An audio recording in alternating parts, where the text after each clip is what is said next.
I'm working in Bubble Center for Autism. And I'm working with autism students and intellectual disability students. Today I'm going to explain about visual schedules. These are individual visual schedules for each student. And even actually in other schools, in mainstream schools and all, they're using timetables. They can understand the written one and all. Our kids are learning more visually. So that's why we are creating a visual schedule. So see, this is their visual. Once the child enter into the classroom, they will know what is their day looks like.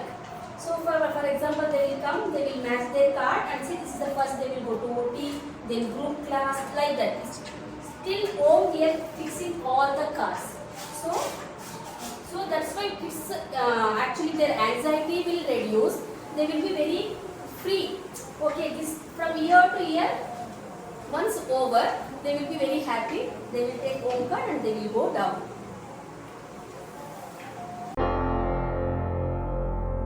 BreakFreeSolutions, brought to you by Project Discovery, supported by Enable India and Google.